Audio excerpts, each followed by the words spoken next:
Hey everybody, if you're new here or if you're old here, I am so excited for you to be here. And today I'm going to show you a really easy, foolproof way that helped me grow carrots successfully for the first time.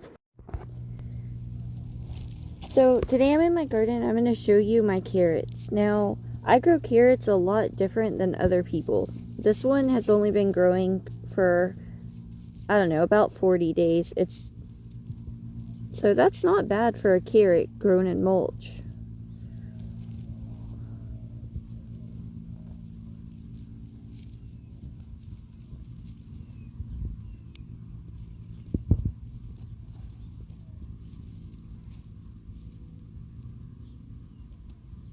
The thing I do differently when I'm growing my carrots is instead of sprinkling them in a line and then burying them, what I do is I just throw them on the surface of the soil and then I water them in. Carrot seeds are so tiny that when you water them in, it's going to push them down the perfect depth that they need to be to grow.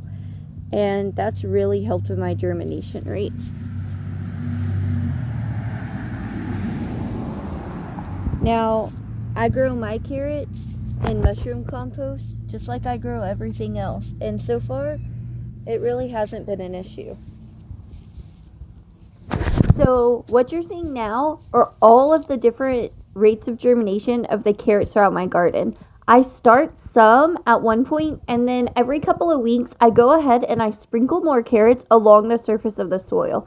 And this is going to give me a long extended harvest. And they are just blended in with the rest of the plants in my garden. So you're seeing a huge variety, and it is really amazing. And you can see the wild difference between them sprouting that I showed you and what it looks like now.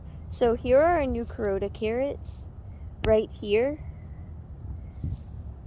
And here's it next to the flowers. So you can kind of see the height difference on it.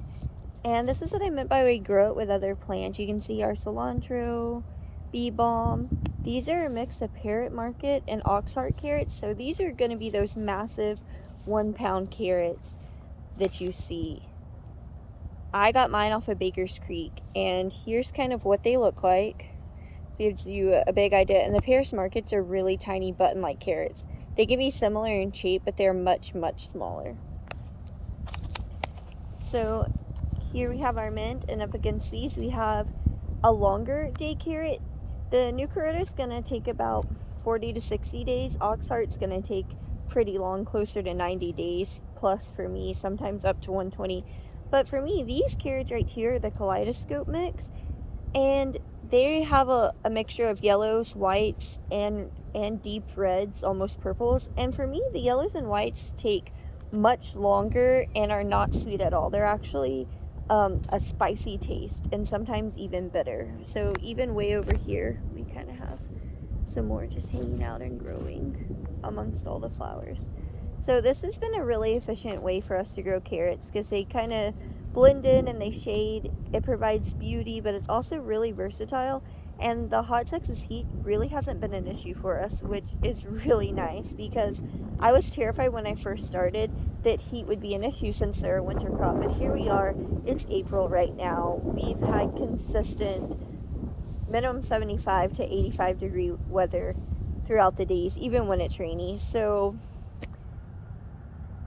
it works. I think the most important detail is just knowing what kind of carrot works for your climate. And here is the seed packet for the new Carota carrots. I laminate and save all of my seed packets. That way I know what I'm growing out here. It's a really cool way to label things. Now, the new Carota carrots is made for the heat. So on the back of the packet, it mentions how it blisters through heat. That's not necessarily true for other carrots. So it's really important to know what your growing season is, where you're growing at, and what kind of results that you truly expect. Because if you want something quick and easy, you're looking at new Carota or Paris Market carrots for your warmer climates, but also for rocky or shallow or clay soil. But if you're looking for something that's a long season and you have time to take and a long winter, then maybe the white or yellow carrots or even the oxheart would be better for you. So here's kind of an up close right here This one right here is a baby oxheart carrot, so you can kind of see that shape that it has, which is pretty cool. It's definitely not shaped like any other carrot I've grown before. And then here's one of the new Kuroda carrots, and this is one of the ones that we've sown more recently, so it's not as big as it could be. These get to be pretty fat too. But these are really great. Now, I will say this carrot is not nearly as sweet as this carrot, but they're both really excellent. And like I said before, we can grow them in our soil because they're really good for clay or rocky soil. So if you don't have a raised bed like we have, then you can just clear out a small spot of grass and kind of sow these in there. I really recommend sowing them next to something like radishes or maybe even down below lettuce or really anything that you're growing. I've grown them with tomatoes, I've grown them with mint, and that kind of shades the carrots during the heat, gives them a chance to sprout so your soil is not drying out. So the really cool thing about clay is that it does retain water. The really sad thing about clay is if you don't have your soil protected during the summer, it's going to crack and dry out before these get a chance to get established. So that's really something to take in consideration. So real quick before I go, here are these. Once again, this is the new Kuroda carrot, and these are the oxheart carrots. And both of them I really love, and they both have great features. So these are probably two of my favorite carrots to grow right here. And if I had to pick a third, I would say it's actually the Paris Market carrot because it can grow in containers. So I really hope this helps someone out. I was really intimidated when I first started growing carrots, but the process is so much simpler, I think, than many people make it out to be. I just sprinkle them on the soil, water them in, and call it a day. It really helps your tiny carrot seeds not to go too big. And once you get this down, I promise you it's going to be a minimum effort, maximum gain crop. So thank you once again for tuning in. Have a great day, and I really hope you get the courage to get out there and sow something.